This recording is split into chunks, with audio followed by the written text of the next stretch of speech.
Something strange is happening in the forests of Africa.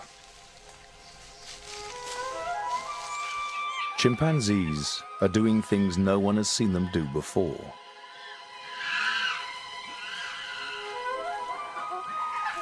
They're in a partying mood. But that's not all.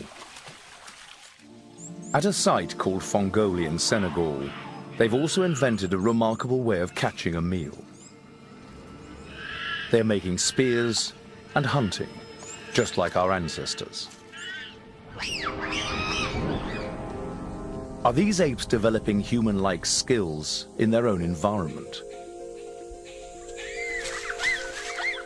After all, the great apes, chimpanzees, orangutans, gorillas, and bonobos seem so much like us. It's hard not to feel a deep connection. We have come to see that we're much more similar to them than we ever imagined. But for every revelation about the power of their minds, another shows up a stunning difference. If you think that human genetics and ape genetics are 99% the same, what we've managed to achieve and our current position on Earth is so strikingly different from that of the apes. We're trying to figure out what is it that makes us human.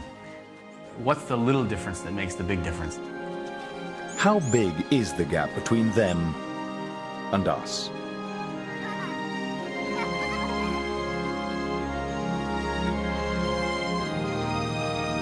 What's holding them back?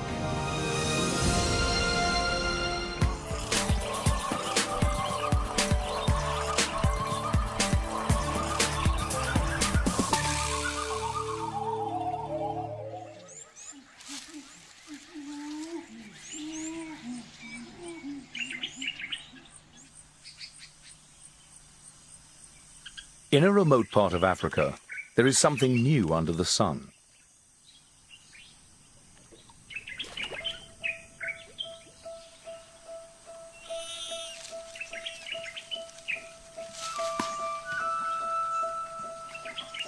Our closest living relatives are getting bold.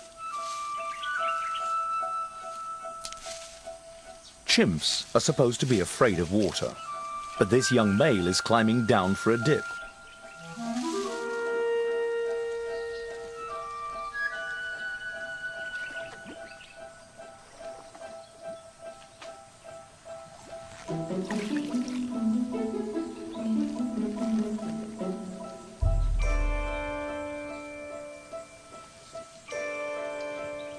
He keeps a hand on the natural safety line as he overcomes his fear.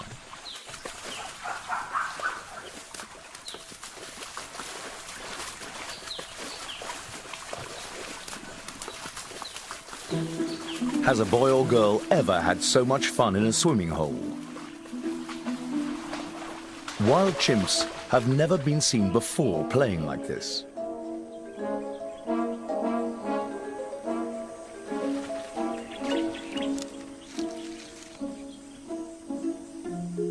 At Fongoli in Senegal, anthropologist Jill Preetz and psychologist Andrew Whiten are getting an extraordinary glimpse of chimp emotions. The personality of a chimpanzee is extremely excitable. I've hardly ever seen a facial expression like that. I mean, that was extreme excitement to the stage of kind of losing control. It's not merely just to cool off. I mean, the juveniles have fun. I mean, they play in the water. They play a lot in the water.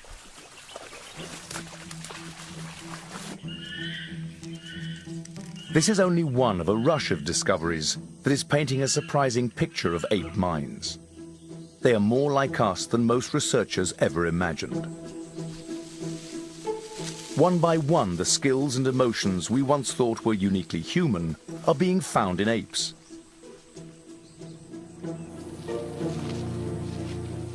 Still, specific mental gaps, the little differences that make the big difference, will ultimately explain why we study them and not the other way around. While the swimming hole is revealing chimps' emotions in the field, a new laboratory study is showing off their amazing rational powers. At the Max Planck Institute for Evolutionary Anthropology in Leipzig, Germany, psychologist Joseph Cole places a peanut inside a clear tube. How can the chimpanzee get the snack? She's never seen this puzzle before. For 10 minutes, there's no solution in sight. And all of a sudden, boom, they solve it.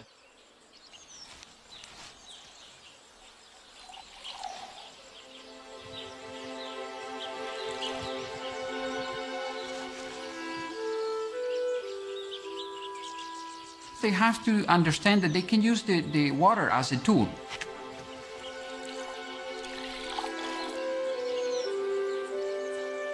This is interesting because the water itself, it doesn't have any shape. Using water as a tool seems like something we would do on a good day.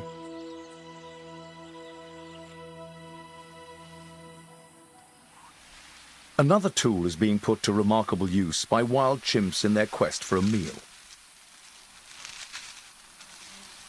Back in Senegal, Jill Preetz has been keeping a close eye on the chimps' eating habits. Throughout Africa, chimps eat almost anything, and they have a particular taste for meat. Here, their favorite prey is the bush baby, a small nocturnal primate. But these chimps aren't catching bush babies bare-handed. Preetz has seen chimps making spears and using them to hunt. Andrew Whiten hopes to join the ranks of the few who have witnessed this extraordinary behavior.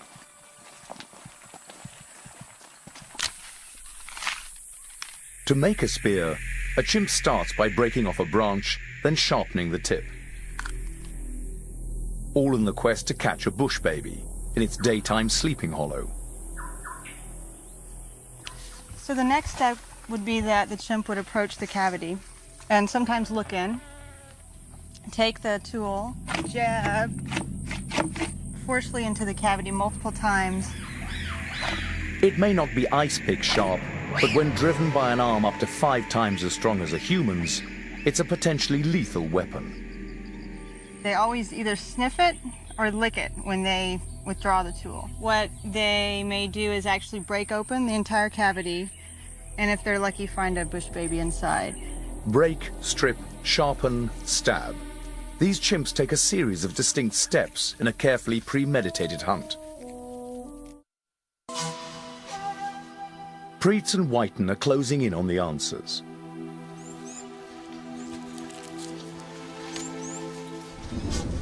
Most of the 20 spear hunts observed by Preetz have taken place during the rainy season.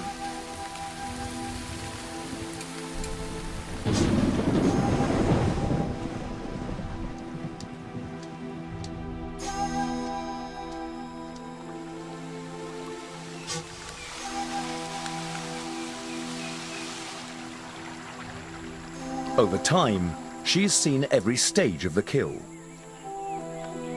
Hey, John.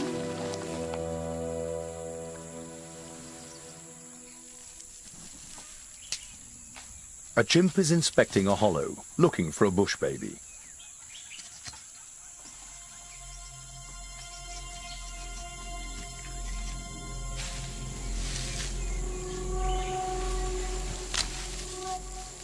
She breaks off a branch and makes a spear. The first time I saw a chimp make a tool, I think I said something like, "Where is she going and what is she going to do with that tool?"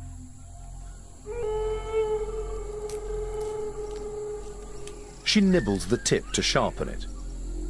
Then, with the aid of her foot, she aims the point into a hollow.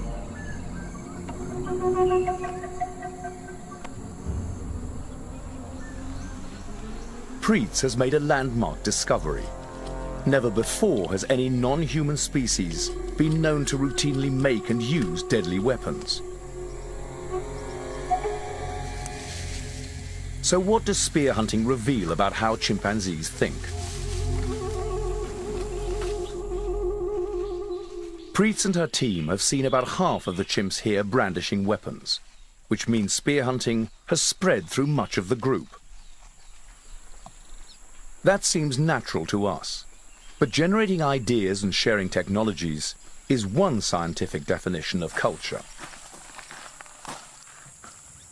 For Whiten, culture includes the human arts, from beer to Beethoven, but it also covers the rudimentary traditions of ape societies.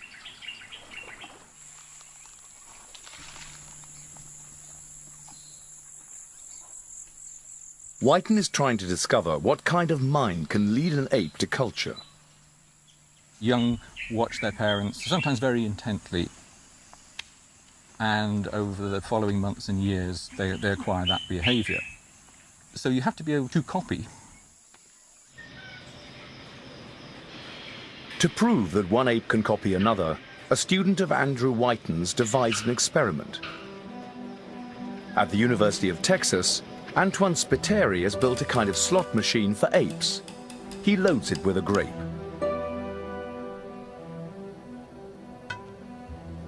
To get the fruit, a chimp must first turn a disc to allow the grape to drop through a hole. Next, a chimp must move a door that opens a handle to release the fruit payout. Spiteri now trains a chimp named Judy how to work the device. On her own, she would never work it out, but thanks to a sweet liquid reward, she learns the sequence's 2 steps. Rotate, then push. Next, Judy's group mates enter. Spiteri wants to know if, just by watching, the spectators will learn the technique.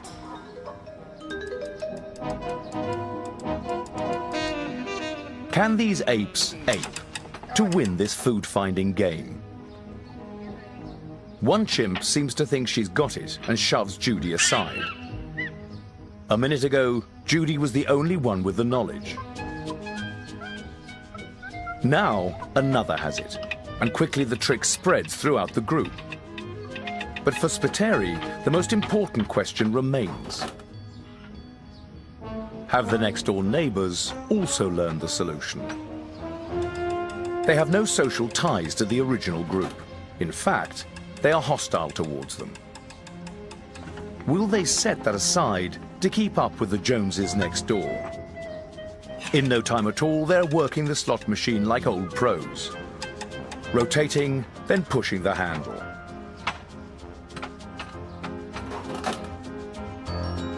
Learning by imitation is an essential skill for culture, and culture, along with the complex thoughts and emotions behind it, was long believed to be uniquely human.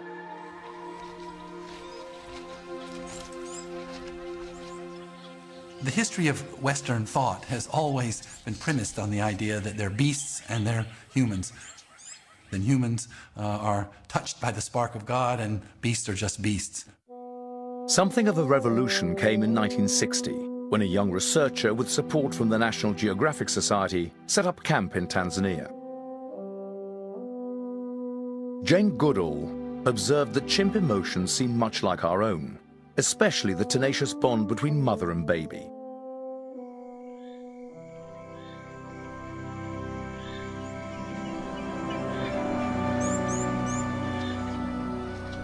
At a site in Western Africa, Japanese researchers reported the story of an ill 2-year-old chimp. Her mother touches her forehead as if to check for a fever. As the baby's strength ebbs, her mother remains devoted. When I see the scene of the mother looking at the baby, I really recognize the emotional life of chimpanzees are so similar to us.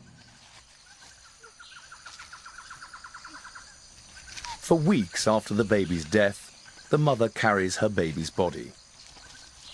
Is the mother grieving? Can an ape be in denial?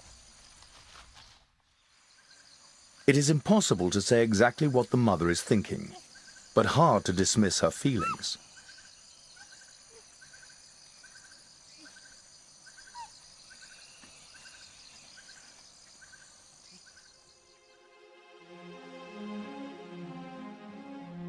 Putting ape emotions on the map was just one of Goodall's accomplishments. She also found powerful evidence of their intelligence. Goodall was the first to report chimps making and using tools, in this case, to fish for termites.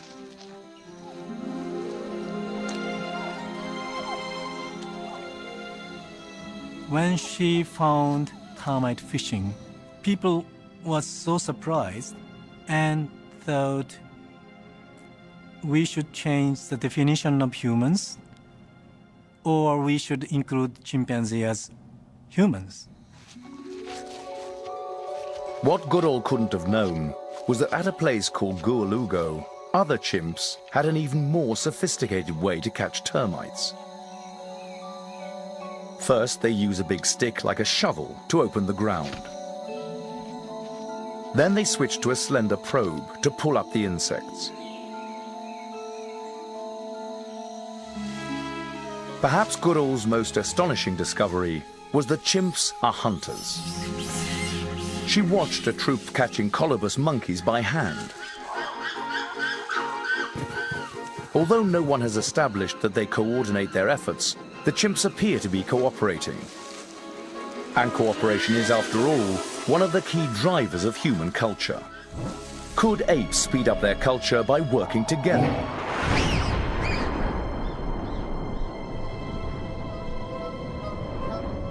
Imagine a group of chimps, armed and dangerous, hunting as a band.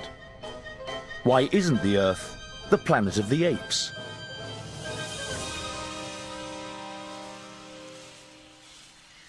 Do apes even have the capacity to cooperate? A series of new studies reveals the rudiments of teamwork in the great apes. But they still come up short.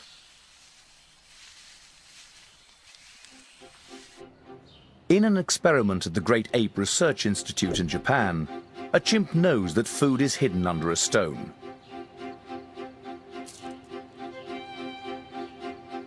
Researchers replace it with a heavier stone.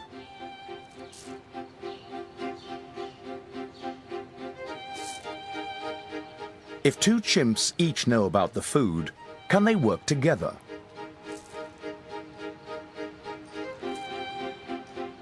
In repeated trials, no pair of chimps has ever cooperated to synchronize their pulling.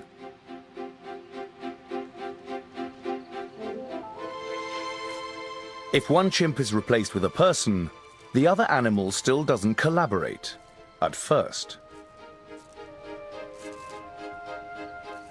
But eventually, it figures out the sweet rewards of cooperation.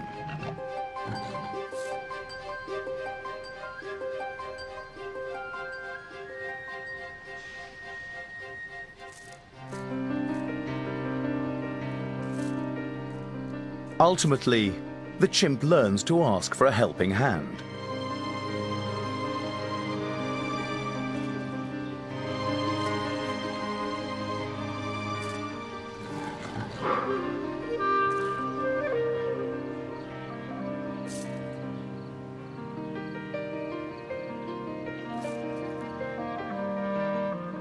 A needy chimp may well recruit help from a human, but will it ever offer assistance?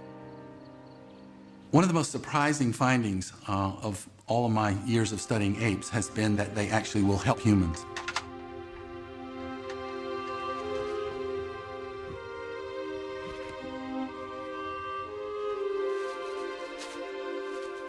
If you're reaching for an out-of-reach object, if they understand what your goal is, then they will help you. Of course, if you've dropped your banana, you can forget it. You won't be getting it back. Chimps can understand what someone else wants. One study shows that they can even interpret another's actions as good or bad. In Leipzig, Germany, a chimpanzee is about to receive a tray of food. At the same time, he's given a rope under the platform. He can pull at any time to collapse the platform and end the experiment.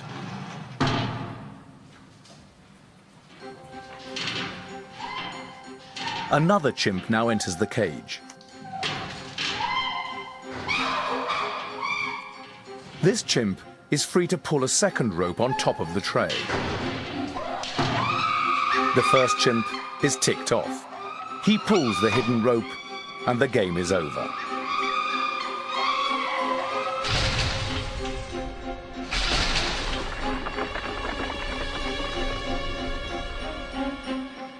Was he generally outraged or taking specific revenge on the thief? To find out, it is the researcher that now moves the food. Once again, the first chimp has lost his meal to the second.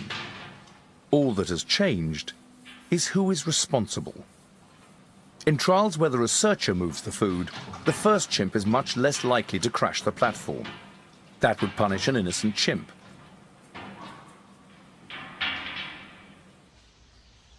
So chimps have a sense of justice, and they can cooperate with people. Can they collaborate spontaneously with each other? Researchers place fruit on a board just out of a chimpanzee's reach. The chimps are behind bars to keep them from the food, and because they can be impulsive, strong, and dangerous. When a solo chimp can reach both ends of a rope, it hauls them in and gets all the food. But on some trials, the ends are too far apart. If the chimp pulls just one end, the rope unthreads. The chimp has another option. He can unlock a door to bring in a helper who has been watching.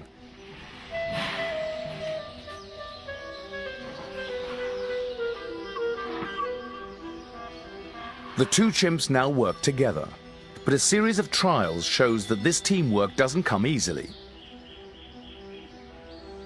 The helper must be a friend, and the food divided into separate dishes. Can a more loving ape cooperate better? At Lola ya Bonobo Sanctuary in the Congo, victims of the pet trade are raised by human mothers.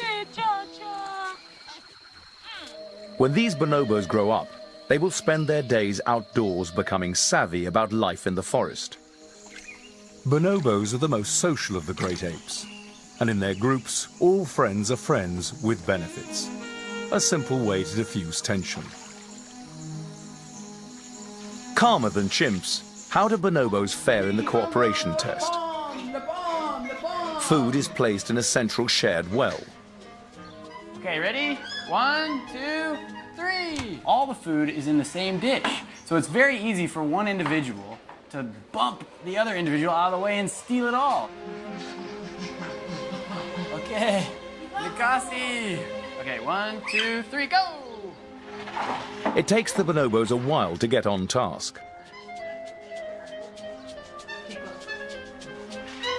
But soon they get the hang of it. Yay, bonobo! Yay! With their more congenial temperaments, bonobos are more cooperative than chimps are.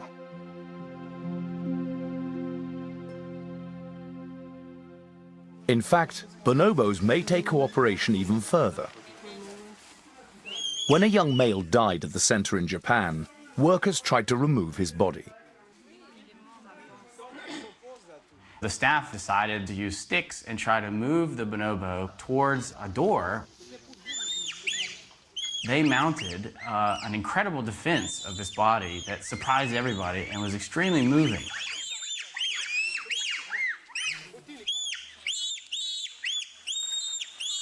That's a fascinating reaction on the part of the bonobos. They were not related to that individual, and yet they took extreme risks to protect his body. As they fend off the humans, it seems as if they are cooperating. But what does it take to work together? Are they comparing the number of staff to their own troops? Can they calculate at all?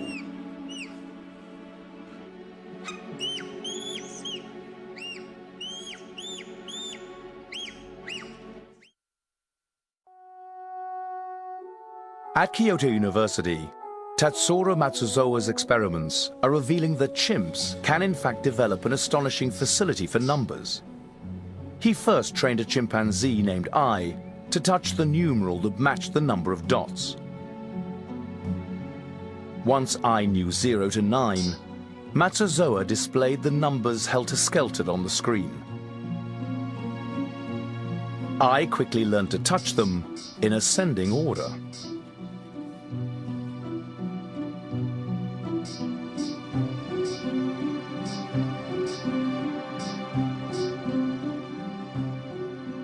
In the final test, as soon as I touches the numeral 1, white squares cover up the remaining numbers.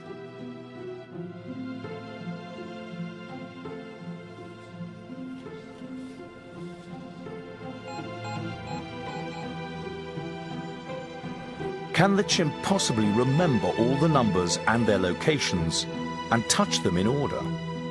The performance was really amazing. Much better than we have expected. But for I, learning numbers was a struggle. Almost the same amount of training was necessary to teach 3, teach 4, or teach 5, or even worse. It takes more time to teach 5 and then 6. I never got the feeling that children get when they realize you just add 1 to get the next number. In the United States, another ape shows a surprising gift for language. You gonna help get some sticks? Good. A bonobo named Konzi, now at the Great Ape Trust in Iowa, picked up English without being directly taught. Put the key in the refrigerator. Wearing a mask to avoid cueing Konzi, researcher Sue Savage-Rombard tests his comprehension. Good job. Go get the ball that's outdoors.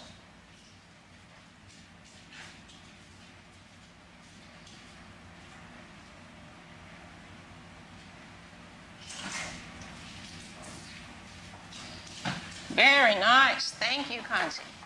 Savage-Rombard measures Konzi's vocabulary at 3,000 spoken English words. Take my shoe off, please. While apes can master words and numbers, other research shows that something else is limiting their cooperation. Apes have emotional issues, rivalry, violence,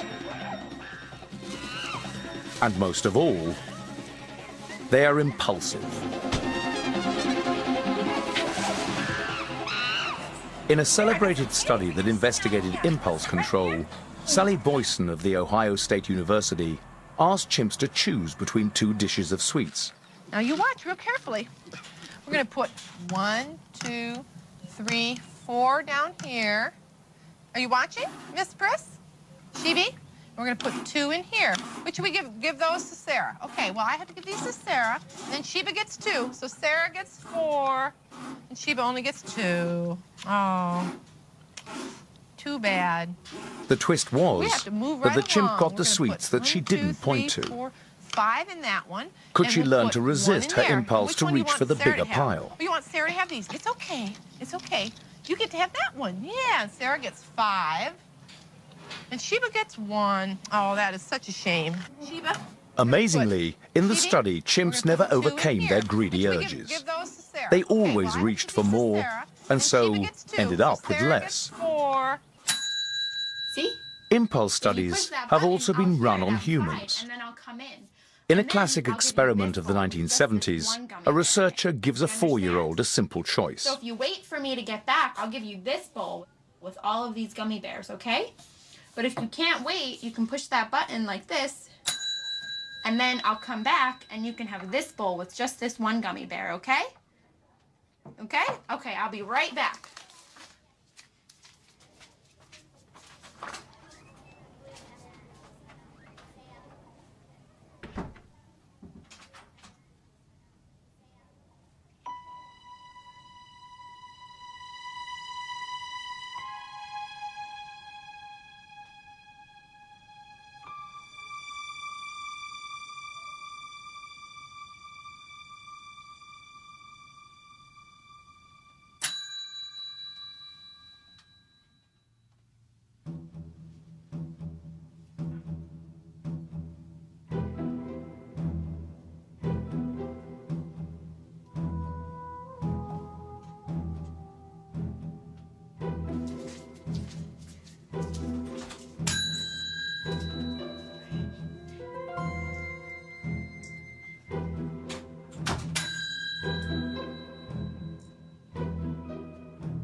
According to an inconclusive but intriguing study, the longer the children resisted temptation, the higher their school test results would be years later.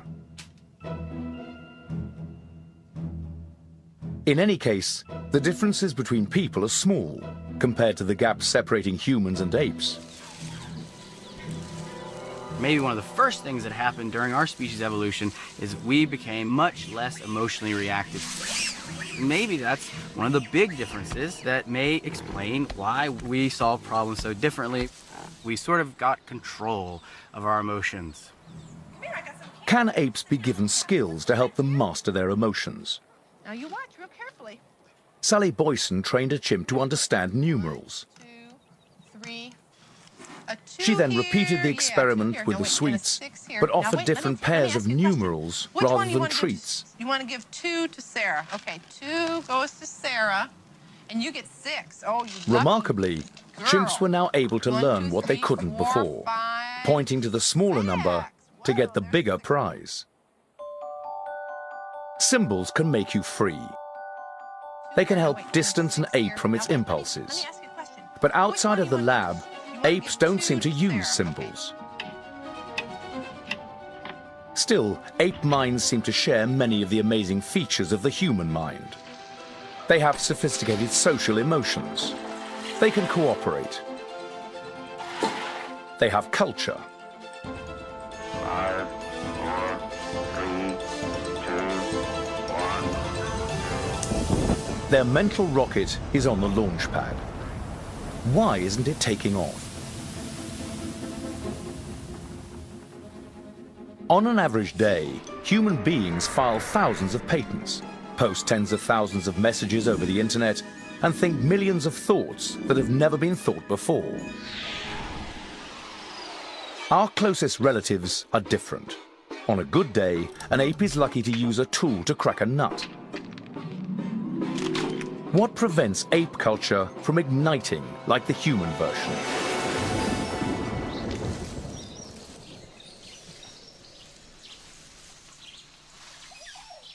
Recent studies that compare the human and ape mind are revealing something surprising.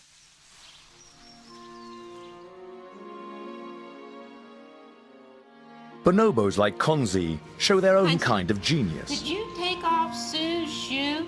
Could you take my shoe off, please? You might need to untie it.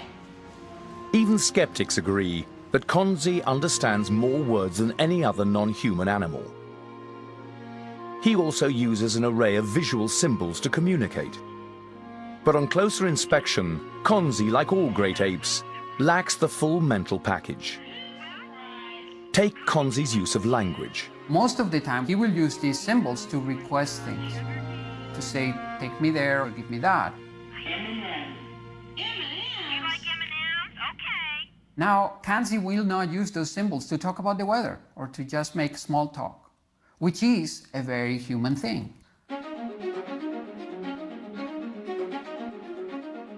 When human infants communicate with others, they engage in a real conversation where each conversational turn is responsive to the turn that came before, and they even ask for clarification if they need. So you say, huh, or you say, yeah, and you let the other one know how the communication is going. To engage in a real conversation, each speaker needs a sense of what the other is thinking. Call this skill mind reading. Young children have not fully developed it. Hey, so Zoe, guess what we're gonna do today? We're gonna play a game with my Princess Sally here. See, this is Princess Sally, and she's got a ball that she really likes. This is her ball, but she has to go away for a little bit, so Princess Sally is gonna hide her ball right over here in the bag. See Princess Sally hiding her ball right there in the purple bag? Yeah? So here she goes. She's gonna go away for just a little bit. Now, while Princess Sally is away, we're gonna play a little trick on her, okay? We're gonna move her ball from the purple bag over here to the green bag. See how we've moved the ball over there? Okay, so guess what? Princess Sally's coming back. Here she is, she came back. Can you tell me, where is Princess Sally gonna first look for her ball? Over here in the green bag. Can you tell me, why is Princess Sally gonna go over here? 3-year-olds make consistent mistakes about what others know. The thing that's amazing about 3-year-olds is how convinced they are about their wrong answer. They're so sure that she's gonna look for her ball where it really is, because she wants it, and that's where it is. Princess Sally. But by the age of 4, most children are accomplished mind readers. Can you tell me, where is Sally first gonna look for her ball? It's going to look in the purple bag so she can find her ball. She's gonna look in the purple bag so that she can find her ball.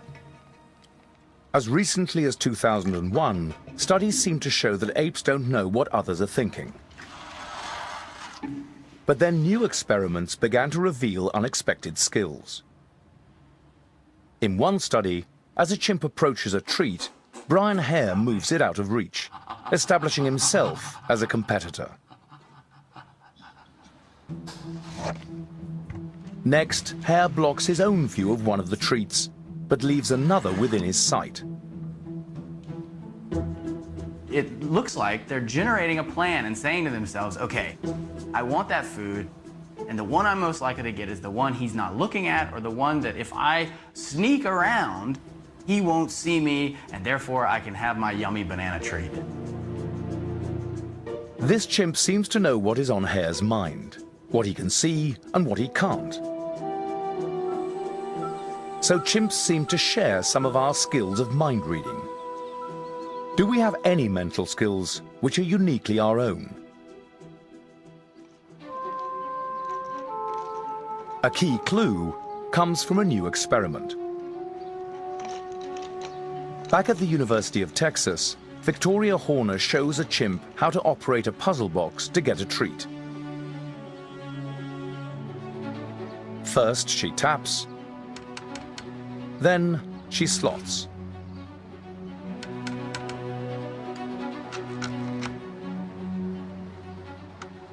Next, she pokes.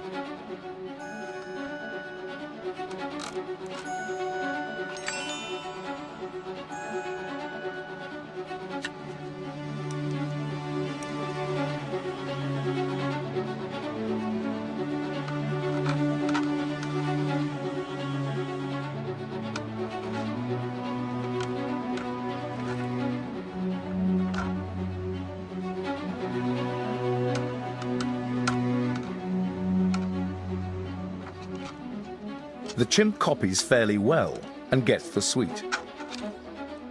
This game we're gonna play is about this special box I brought, all right?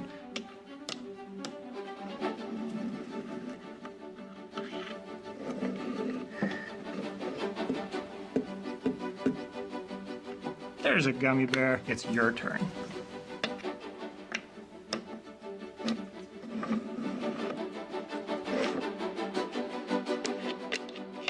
Children copy the actions much as the chimps did. Oh, you got him. All right, there's a gummy bear. Good job. The second box that I show the chimpanzees is this one, and it's identical to the opaque box, except that it's made out of material which is see-through. Only now is it obvious that the tapping and poking don't achieve a thing. The box has a false ceiling.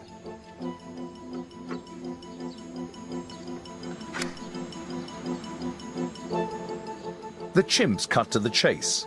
They skip the needless steps. For the apes, it is all about the treat. What this study shows is that apes don't just mindlessly ape. They also understand something more about cause and effect.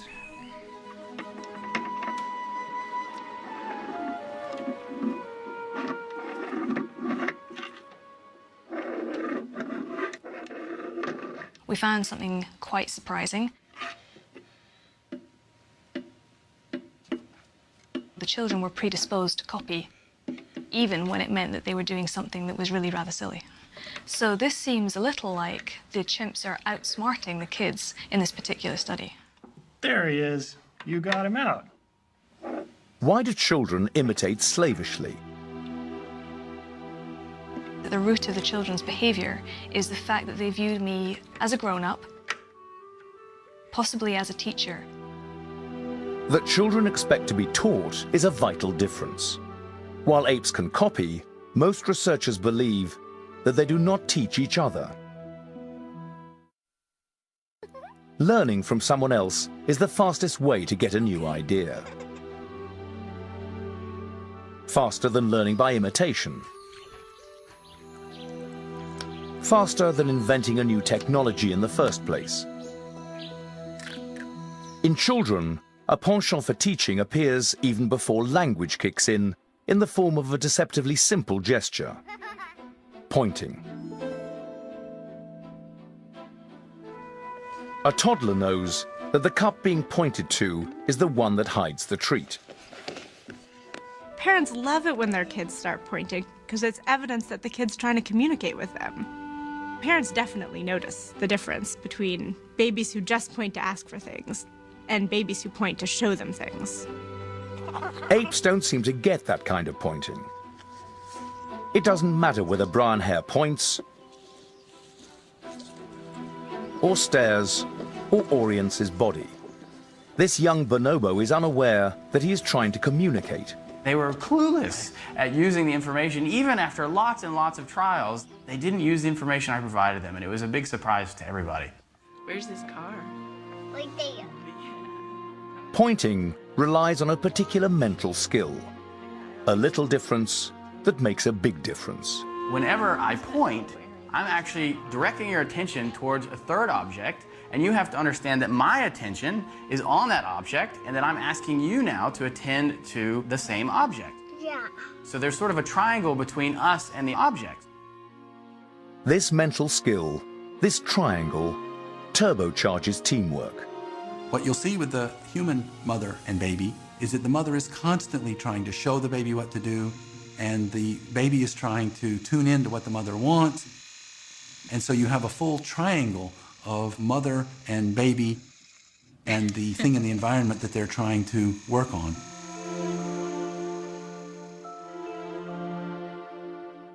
It's a special cognitive achievement. Yeah, that's right. Green one. Yeah. For some reason, kids do this naturally almost immediately. And curiously, apes can't get into that. At the moment, we have no evidence that apes have shared goals based on shared commitments. They do things together, they coordinate their actions together, but they don't have a shared commitment to a shared goal. The triangle is the core skill that makes teaching possible. Humans have it, apes seem to lack it.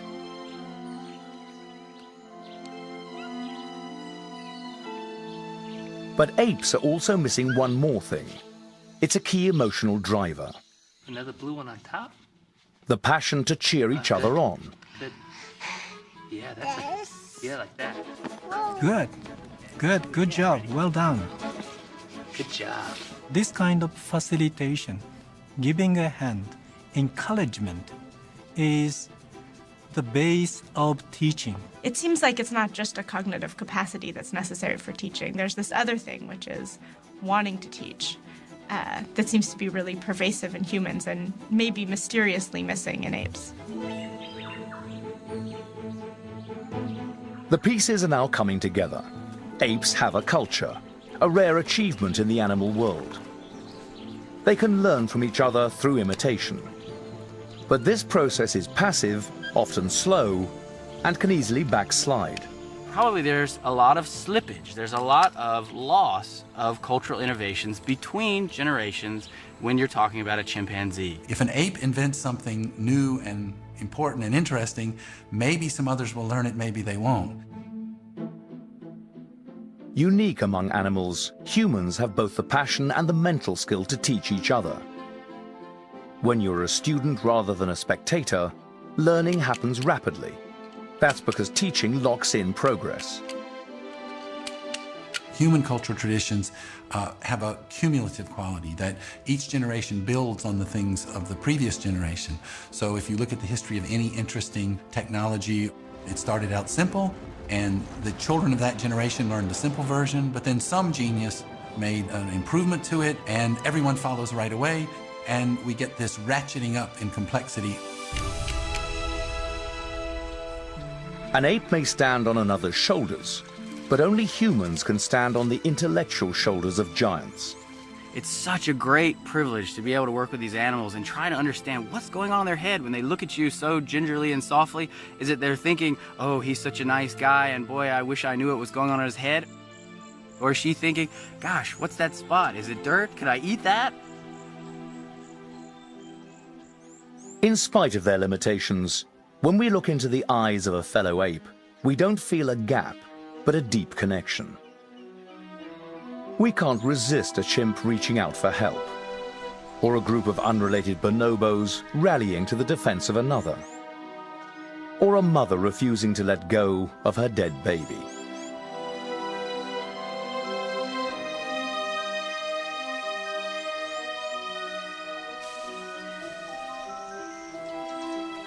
But as the most social of apes, we can't help reading thoughts and feelings into the mind behind any familiar face.